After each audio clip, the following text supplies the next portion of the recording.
We are now back to Exodus, and we are studying Exodus because that's the Bible Bowl material for the youth, and frankly, I very much enjoy just going to the text and studying that portion that they're dealing with. And it may or may not help them, but I'm convinced of this. When we study God's Word, it's helpful to us. Exodus chapter 3. And I'm kind of excited about Exodus 3 because as far as just spending a lot of time, as it were, with Exodus 3, no, I don't have so many things in Exodus 3, so I don't have to rush. I really don't like rushing, and this morning I was rushed, and I enjoy it when I don't have to be so much. Exodus 3. In verse 1, what we find is that, Moses, well, you'd already read and we'd already studied the story of his birth and where he was then hid in that basket amongst the reeds in the Nile. Pharaoh's daughter finds him, and then until he's weaned, his mother Jochebed takes care of him, nurses him, and even is paid for it.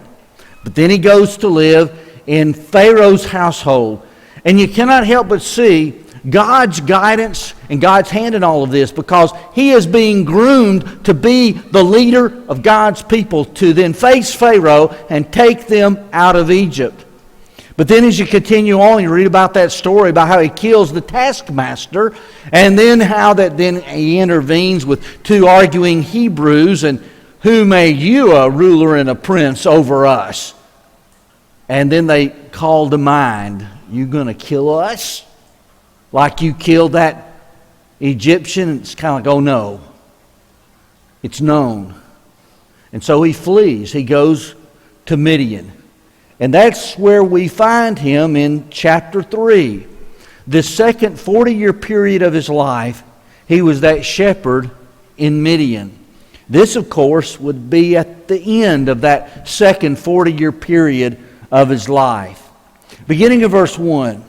Now Moses was keeping the flock of his father-in-law, Jethro, also known as Reuel, the priest of Midian, and he led his flock to the west side of the wilderness and came to Horeb, the mountain of God.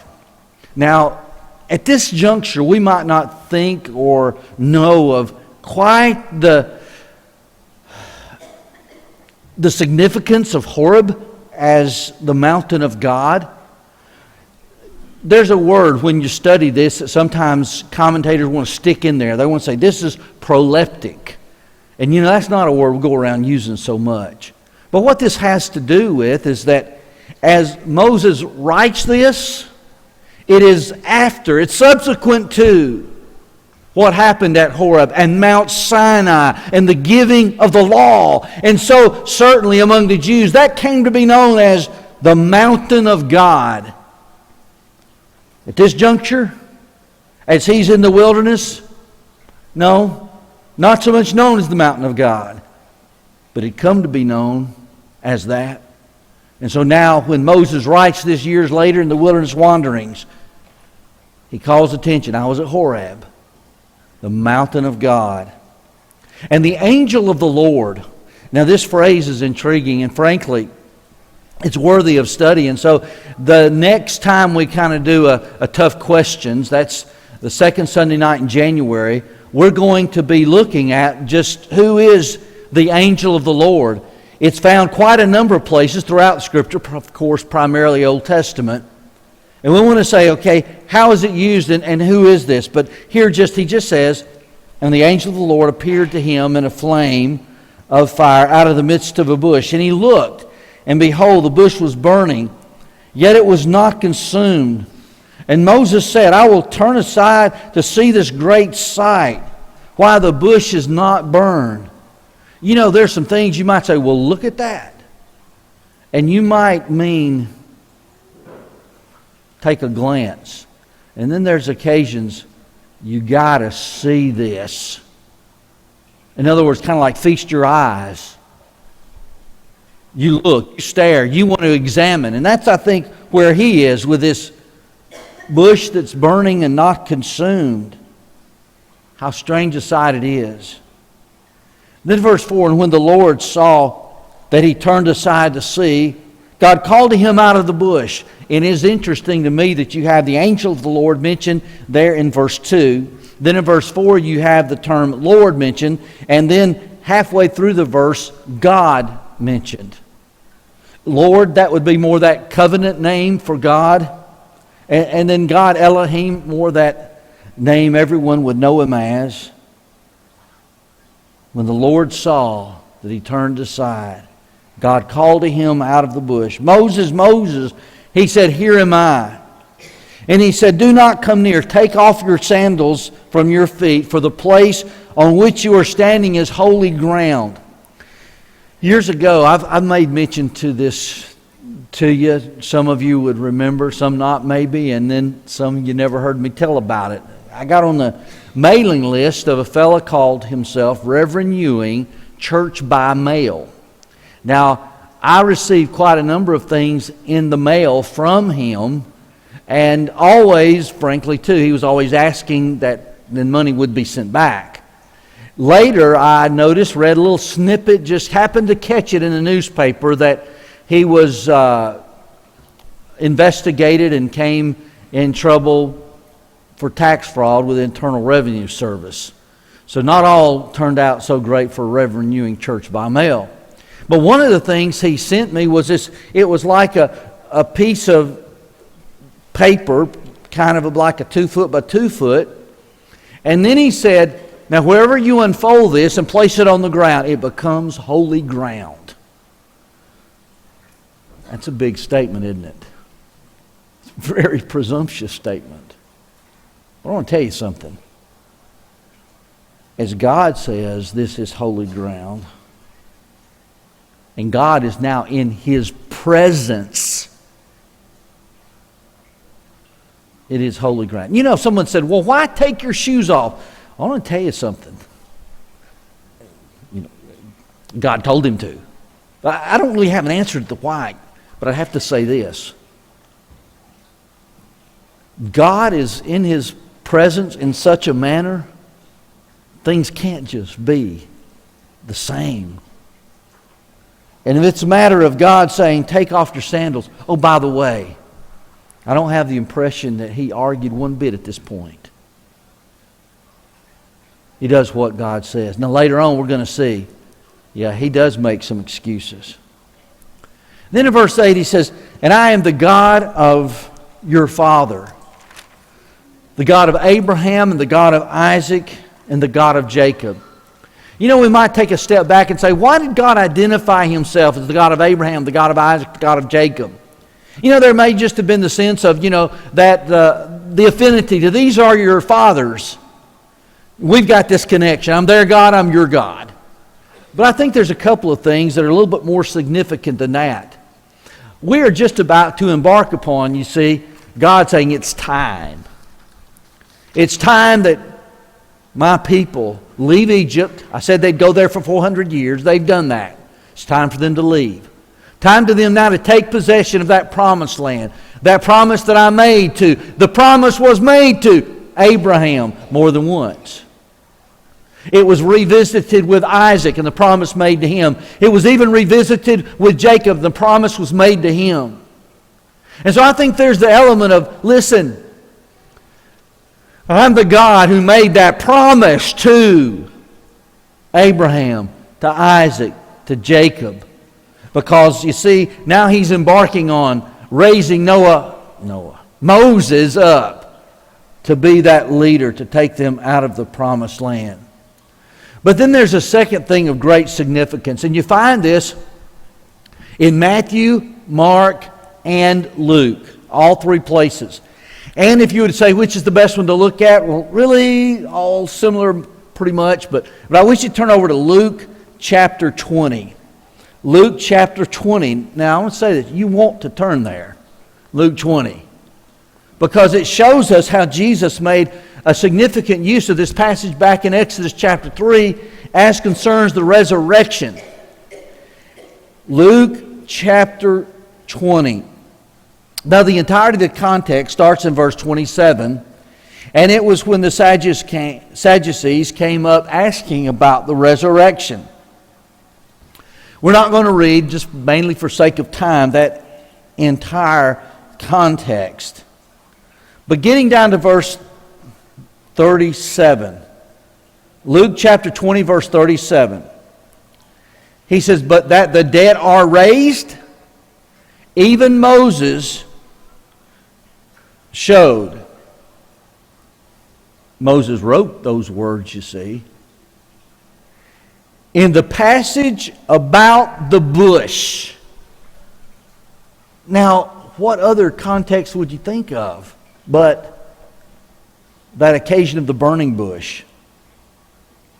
Then it says, where he calls the Lord the God of Abraham and the God of Isaac and the God of Jacob.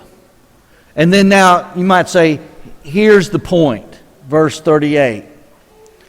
Now he is not God of the dead, but of the living. For all live to him. It's God is the God of Abraham and Isaac and of Jacob. Not God was, God is. Which is saying something significant about Abraham, Isaac, and Jacob. And something significant about the resurrection itself. And so there's two things there to see about the God of Abraham, Isaac, and Jacob. And when you read this passage, think the promise to Abraham, Isaac, and Jacob. And then also recall Jesus makes a significant use of this passage as he teaches about the resurrection.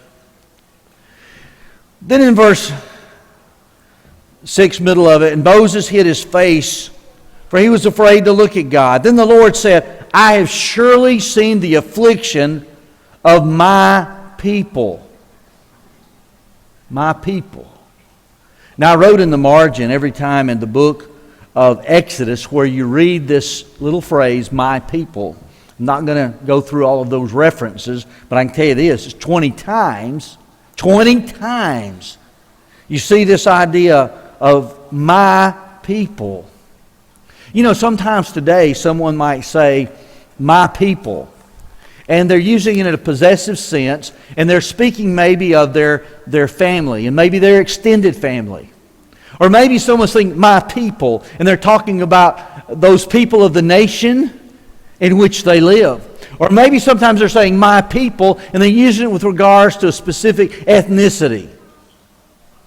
But in each case, there's this unique connection that they have with those people. He said, they're my people. But this just isn't Moses saying, my people.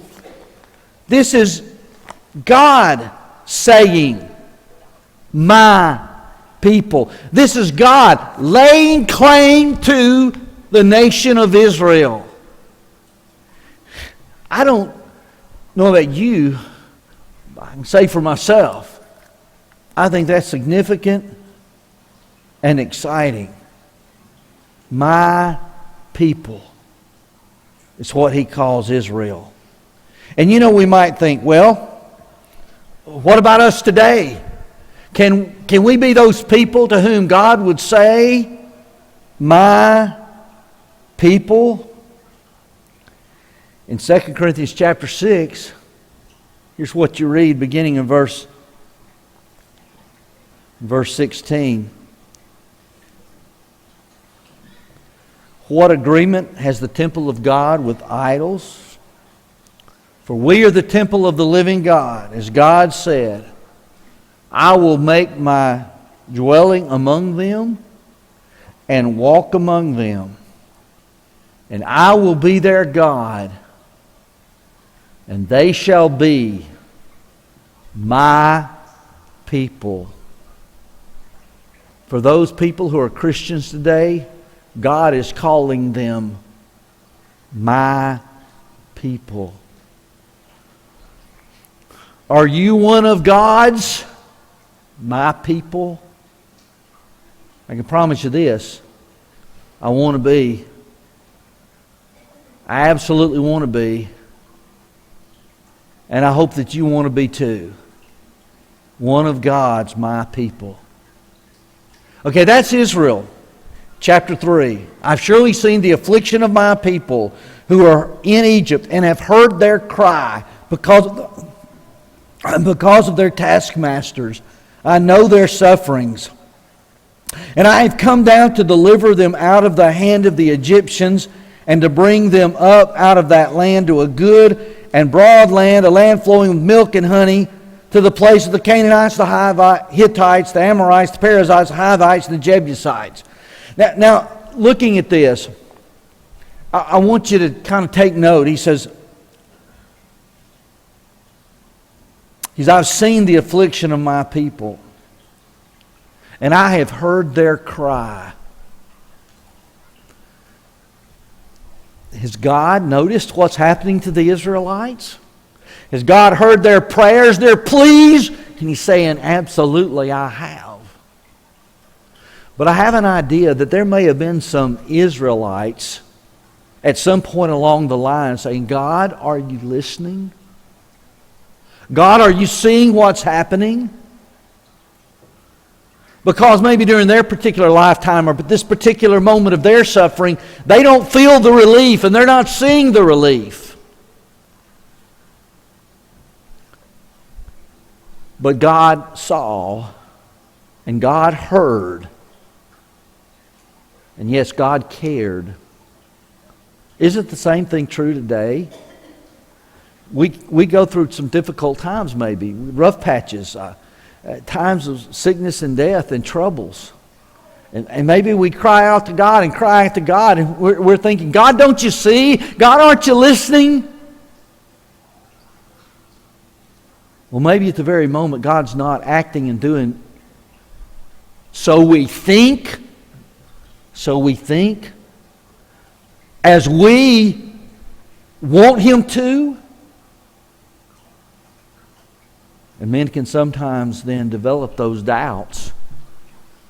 But think back here. God saw it and knew it. God heard it. And you know what? God was going to do something. It was not on the timetable of any Israelite, though. It wasn't when they pushed the button. It wasn't the moment that they prayed the prayer. It was in God's plans. If you would, God's timetable. And God, knowing all things, He's planning to deliver them. And the deliverance, He then speaks of, it's a land flowing with milk and honey. Now I'll be honest, I grew up all my life thinking land flowing with milk and honey. That is a land of abundance. And so as I was reading and studying for this text, one fellow, that particular fellow wrote that book, was a Jew. And I thought, well, maybe he has a different perspective on some things than I might. So it's been kind of interesting to read what he has to say. But he said, milk, well, this would be goat's milk, he said. And honey, he said, well, this wasn't actually the honey from the bees. It was a sweet syrup made from dates. And he said in that part of the world, people could just live and live and live on if they had milk and that honey, sweet syrup from the dates. So I thought, well, I've never heard of that before. Is that right? So I then began to try to research that milk and honey a little bit more. And basically, you know what I came up with? Most people would say he's referring to a land of abundance. And the milk part, well, that's kind of a little bit more so to do with the animals. And then that maybe the honey, well, what do the honeybees do? Pollinate. And so having to do then with the vegetation and the crops and the fruit trees. In other words, if kind of you're going to start making a distinction, maybe that away.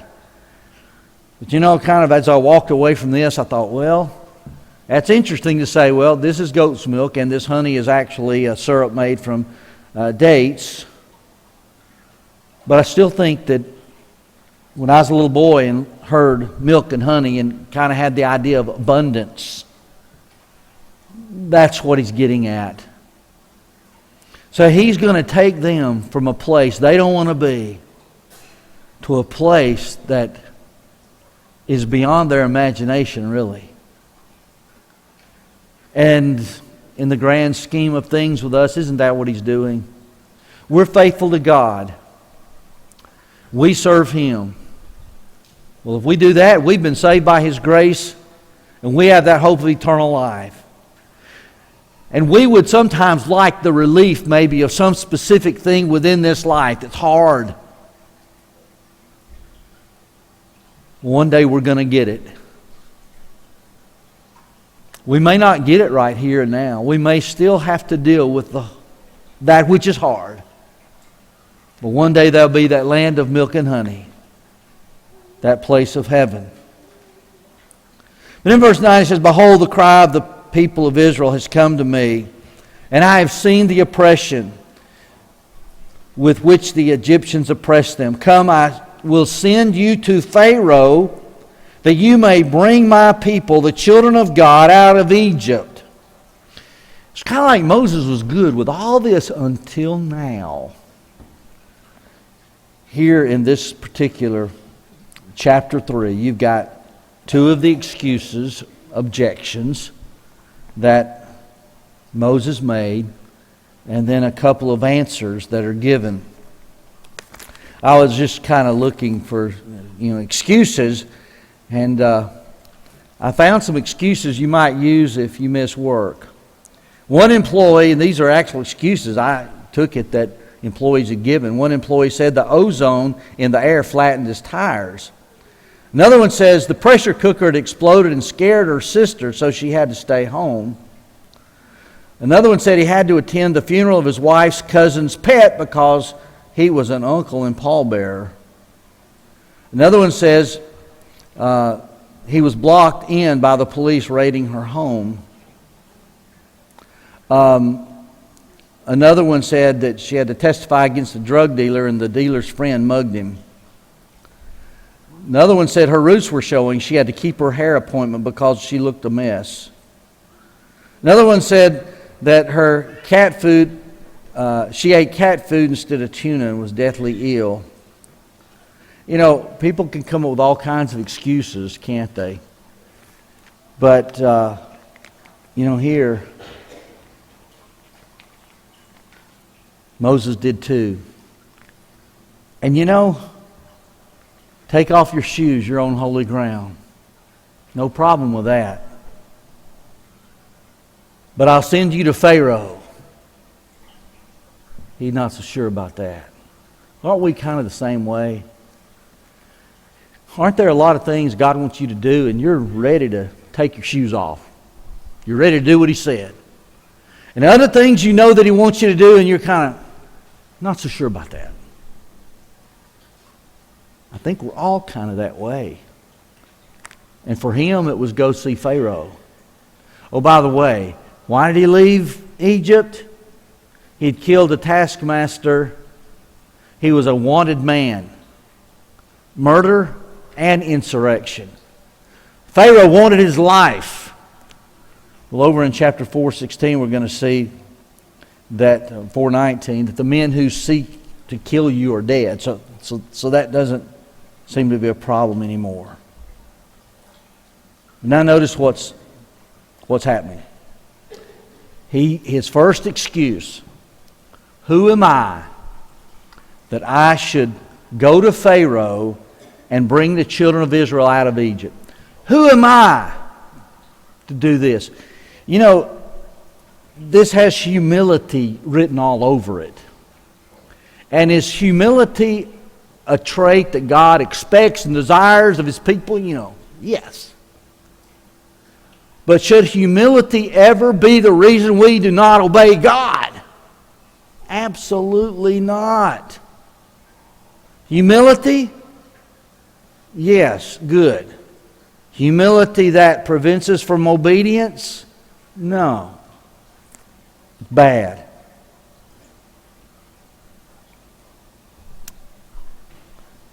Maybe it's even, he tried to intervene with the Hebrews. After he killed that Egyptian. That didn't work out so well. Heard somebody use the phrase, once burned, twice shy. Well, maybe that's a little bit of what's going on. One thing we need to be sure of, though, don't let the past hinder us from obedience. In Philippians 3:13 and 14, he talked about putting those things behind, reaching forth to those things which are before. He didn't tell us exactly what he meant there, putting those things behind. But sometimes we have to leave the past in the past and go on to the future. Well, he was given an answer. Verse 12, but I will be with you, and this shall be the sign for you that I have sent you. When you have brought the people out of Egypt, you shall serve God on this mountain. Moses is saying, who am I? He gives him reassurance. Doesn't God give that to us? Matthew 28, get down about the last verse, lo, I am with you always. He gives us reassurance, doesn't he? In Hebrews 13:5 and 6, He'll be with us. Again, reassurance. Well, there's more than one excuse. In verse 13, then Moses said to God, if I come to the people and say to them, the God of your fathers has sent me to you, and they say, what is his name? What shall I say to them? I have an idea that you'd never read this story. You'd never read it. And the teacher said, okay, Moses is going to make some excuses. I want you to guess at what they're going to be. I kind of think that nobody would write this down. They're going to ask, what is his name? But nevertheless, he pulls that one out of the hat. But God counters and answers him on this. God said to Moses, I am who I am. And he said, say this to the people, I am has sent me to you. God also said to Moses, say this to the people of Israel, the Lord, the God of your fathers, the God of Abraham and of Isaac and the God of Jacob, has sent me to you.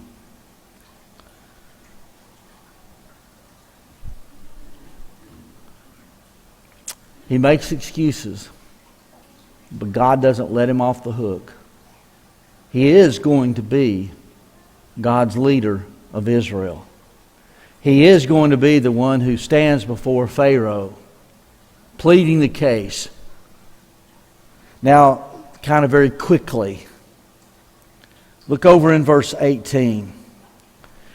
And they will listen to your voice, and you and the elders of Israel shall go to the king of Egypt and say to him, the Lord, the God of Hebrews, has met with us, and now, please let us go a 3 days journey into the wilderness, that we may sacrifice to the Lord our God.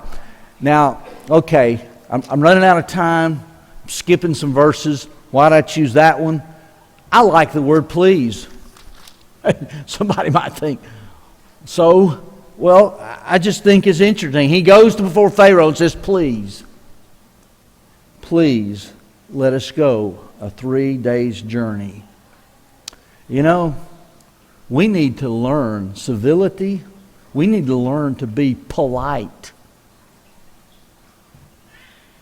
There we see the word please. And then last, look at the verse 22. Verse 22.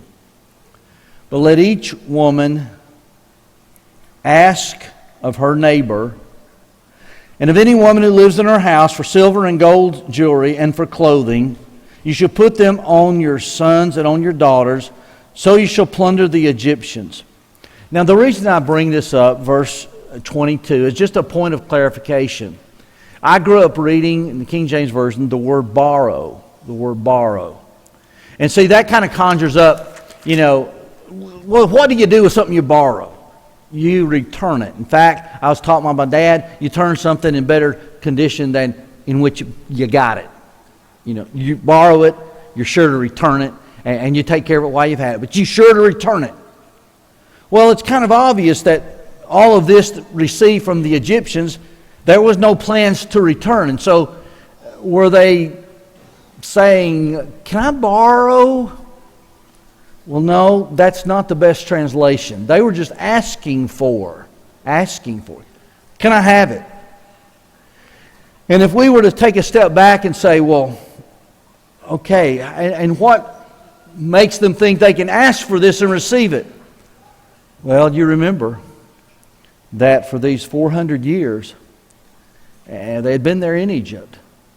And much of that time, they'd been living as slaves.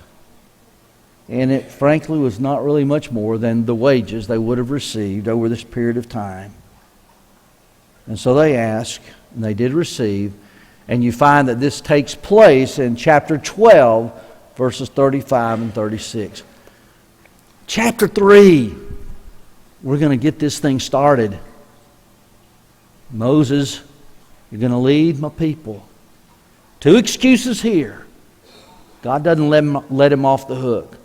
And you know what? I think the same thing's true.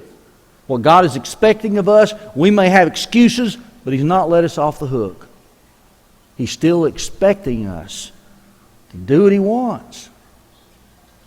He's expecting us to obey Him. If we could assist you in the obedience to become a Christian tonight, if you need to confess your faith, having repented of sins, we can then baptize you for the forgiveness of sins. If there's a need for prayer,